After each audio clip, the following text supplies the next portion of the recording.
हमारे साथ में कांग्रेस के सीनियर लीडर भी हैं डॉक्टर कमलादेव शुक्ला जी। शुक्ला जी, पहला रिएक्शन आपका मैं इसके ऊपर पे चाहूंगा।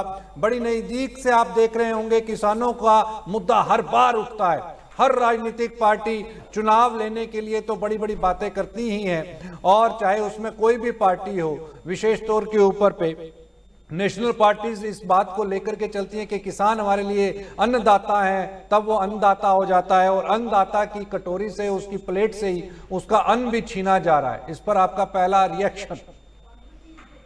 मैं पोदार साहब का भी सुन रहा था। हाँ भाई जी का भी जी। यह बात सत्य है कि बिहार सरकार प्रयास कर रही है कि हम पैक्स के माध्यम से या एफसीआई के माध्यम से डायरेक्ट खरीदारी करें। हाँ, लेकिन पैक्स तो बिहार सरकार के अंतर्गत है, उनके सहकारिता विभाग के अंतर्गत है। लेकिन मैं दावा के साथ कहता हूं कि आज के डेट में भी पैक्स जेन्युइन किसानों का मात्र 15 से 20% ही धान का खरीदारी कर पाते हैं। अनाप शनाप कागज बनाकर दूसरे के नाम पर वह धान की खरीदारी डायरेक्ट किसान के यहाँ खेत में जाकर व्यापारियों से कराते हैं और पैक्स में दिखाकर उसको बेचते हैं, मिलर के पास भेजते हैं। मिलर उनको चावल देता है धान के एवज में। इस बीच का जो प्रक्रिया है, धान को किसान के यहां से लाना या पैक्स को डायरेक्ट मिलर के यहां पहुंचाना, इसमें ट्रांसपोर्टेशन का भी जो खेल होता है, इसमें पैक्स के पदाधिकारी, चाहे वो प्रखंड के बीसीओ हो, डीसीओ हो, या ऊपर तक के जो पदाधिकारी हैं पैक्स से जुड़े हुए सहकारिता विभाग के, उन लोगों की मिली भगत से यह खेल होता है। और मैं दावा के साथ कहता हूं कि 99% किसानों को एमएसपी पर किसी भी चीज का खरीदार नहीं होता है। बिल्कुल नहीं इसका होता। दूसरा कारण ये तो चावल की बात है, मक्का का एमएसपी नहीं मिल रहा है न, बिल्कुल सब चीज का। पहला कारण है पैक्स के माध्यम से सहकारिता विभाग में लूट मची हुई है, और इसमें स्थानीय डीएम से लेके सहकारिता के जितने बड़े बड़े अफसर हैं, उस सारे लोगों का इन्वॉल्वमेंट रहता है। दूसरा, बिहार में जो पहले कृषि बाजार समितियां थी जो भंग हो गई, उसको भी रिवाइव अच्छे ढंग से नहीं किया गया है, ताकि डायरेक्ट किसान कृषि बाजार समिति में जाकर अपने प्रोडक्ट को एमएसपी पर दे सके। तो इस मुद्दे को विपक्ष ने क्यों नहीं उठाया? इतना बड़ा मुद्दा है, किसानों के साथ जुड़ा हुआ। सुनिए, विपक्ष हमेशा मुद्दा को उठाता है। एक बात सुरेश जी, विपक्ष हमेशा मुद्दा को उठाता है। हाँ। लेकिन मुद्दा किसके पास? जहां सुनवाई हो। जिस सरकार में, डबल इंजन के सरकार में, ऊपर से लेके नीचे तक, सुरेश जी, शुक्ला जी जनता का सुनवाई और कार्रवाई, शुक्ला जी, इस सरकार का जाना चाहिए था ना। जनता का दरबार तो था, उसको जनता के दरबार में सुनिए ना, जनता के दरबार में यह मौका जाता है। डबल इंजन की सरकार छात्रों के साथ भी बहुत सारा कमिटमेंट की है। आप देखे होंगे 3 दिन पहले TRE 4 का जो आंदोलन के लिए छात्र आए, उन पर लाठीचार्ज हुआ और FIR हुआ। आप अभी देखे होंगे कि नीट का पेपर कैंसिल हुआ और उसको NTA ने तत्काल प्रभाव से रद्द कर दिया एग्जाम को, जो संदेह के घेरा में है। जब ऑलरेडी राजस्थान की एजेंसी जांच कर रही थी और वहां वो पहुंच रही थी कि बड़े बड़े लोगों का जो हाथ है उनका अरेस्टिंग होना था। देखिए, अभी हमें सिर्फ और सिर्फ किसान के इस मुद्दे के ऊपर रहना है। नहीं, मैंने इसलिए कहा कि आपने कार्रवाई की बात कहा। हाँ। जनता के कोर्ट में जाने की बात कहा, और मैंने उदाहरण स्वरूप आपको ही पूछ किया किसान को साथ तो लीजिए आप। जी, ये तो किसान के हक की बात है, किसान को साथ तो लीजिए इस मुद्दे पर आप। किसान के साथ किसानों की बात हम उठाते हैं। हाँ। किसके नाम उठाएंगे? हाउस चलेगा 4 दिन के लिए, 5 दिन के लिए, रोड पर आप निकलिएगा तो आप पर FIR होगा। तो ये तो बात वहां उठती है ना, जहां नेचुरल रूप से सरकार सुनने के लिए तैयार हो। जो सरकार सुनती नहीं है, कार्रवाई करने के लिए तैयार नहीं है, के खिलाफ उठाए गए सारे वर्ड को, सारे काम को राष्ट्रद्रोही की श्रेणी में लाया जाता है। उस बहरी और गूंगी सरकार के बारे में आप कैसे उम्मीद करते हैं कि नेचुरल जस्टिस के साथ भाई जी बैठे हुए हैं, जो कमेटी है उनके मेंबर भी है, जो कमेटी है उसके मेंबर भी है। एमएसपी के लिए सुप्रीम कोर्ट ने कमेटी बनाई, लखीमपुर में किसानों पर गाड़ी चला, किसान कई जगह रोड जाम किए, किसानों के साथ जो फुल एमएसपी देने की बात हुई थी, क्या अभी तक कार्यान्वित हुआ? नहीं हुआ। तो ये तो संघर्ष कंटिन्यूएशन में रहना चाहिए। हमारे साथ में किसान नेता अक्षांश भी इस समय पर मौजूद है। अक्षांश पंडित जी, स्वागत है आपका मार्केट टाइम्स टीवी पर।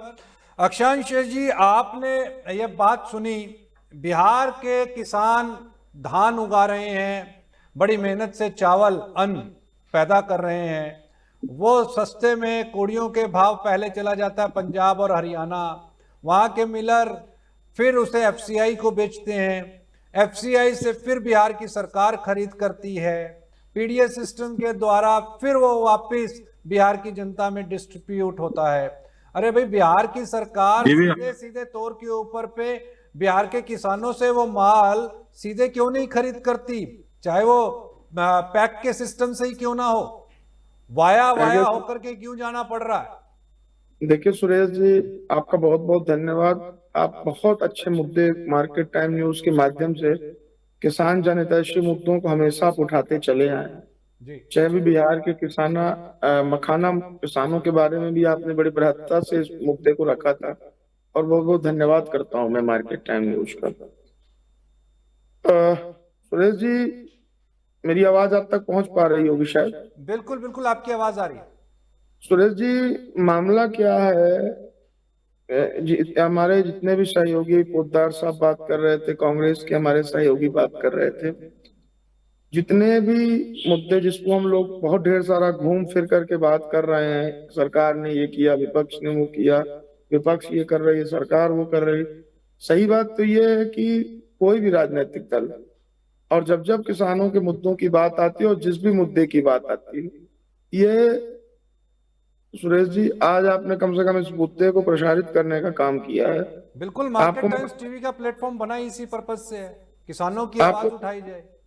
राइट, आपको मैं बता देना चाहता हूँ, ये मतलब अब हकीकत बात तो ये है कि इस मुद्दे पे भी बात करने की अपेक्षा पूर्णतः नहीं है।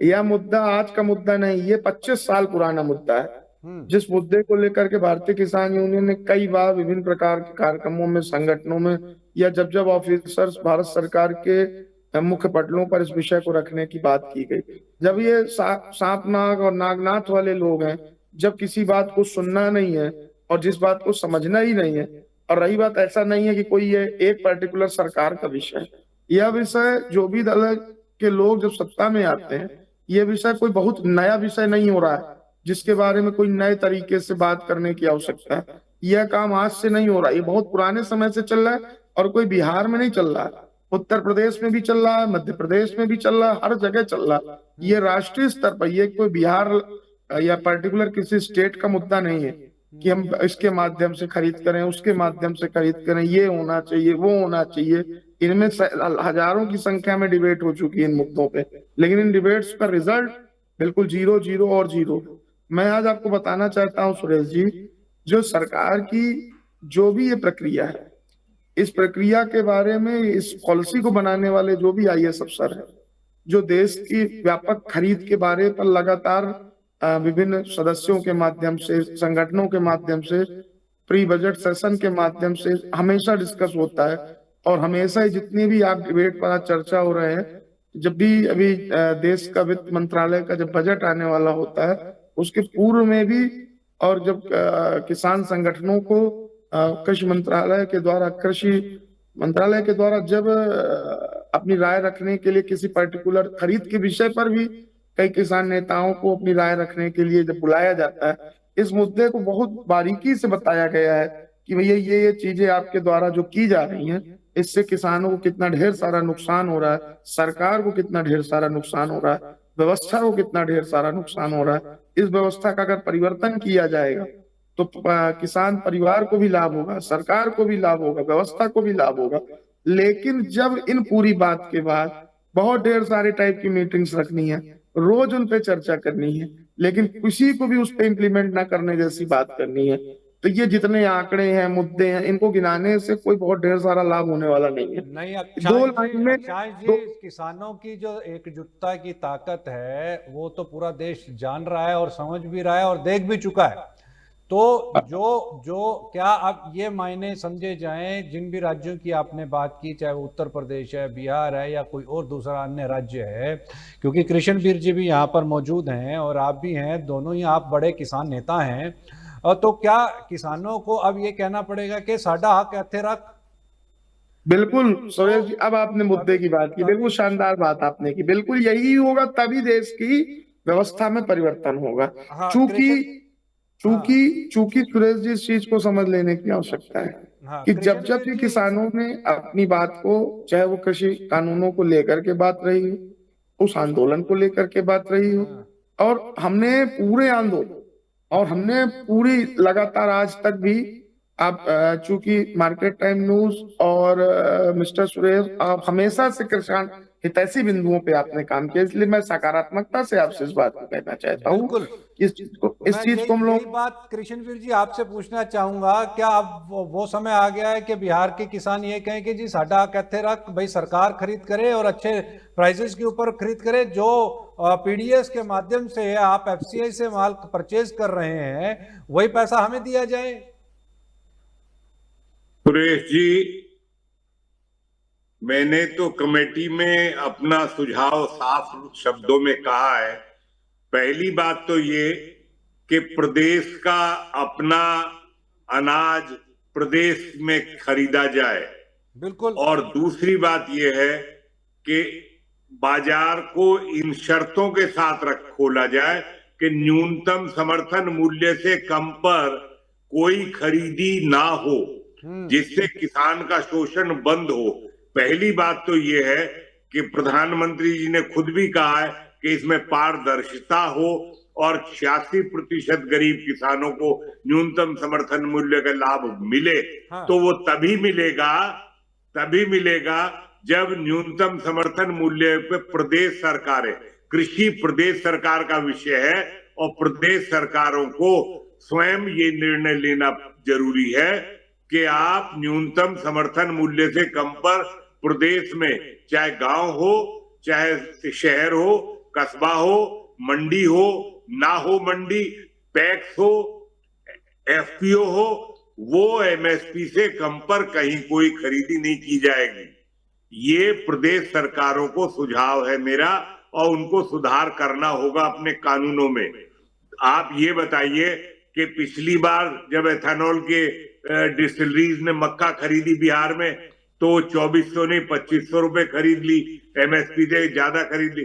और पिछली बार, अब जो इस बार मक्का का दाम था वो 1500-1400 रुपए पर किसानों को मजबूर होना पड़ा, क्योंकि डिस्टिलरीज ने एथेनॉल के लिए प्रोक्योरमेंट नहीं किया। ब्लेंडिंग 30% है। आज सरकार को भी समझना होगा, देश के सामने स्थितियां हैं कि हम तेलों के आयात पर निर्भर है, खाद्य तेल नहीं, पेट्रोलियम पर भी आयात पर निर्भर है। मैंने 92 से कहा था कि इस देश को एथेनॉल पर लाना होगा, ग्रीन एनर्जी पे लाना होगा। वो गन्ने से बनता है, वो मक्का से बनता है, वो चावल से टूटे हुए से बनता है, वो जो मीठी ज्वार है अब जो है लाल वाली, उसके स्टेम से बनता है। ज्वार अनाज में लीजिए, पत्ता का चारे में पशुओं को खिलाइए और स्टेम से एथेनॉल बनाइए।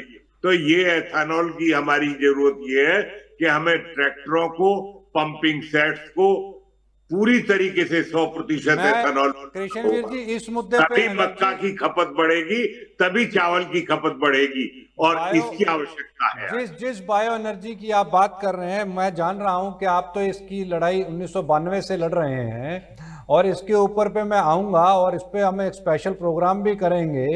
लेकिन जो एथेनॉल की हम आज बात कर रहे हैं, इसको आप 1992 से लेकर के चल रहे हैं और काफी प्लेटफॉर्म्स पे आपने इस बात को रखा भी है। लेकिन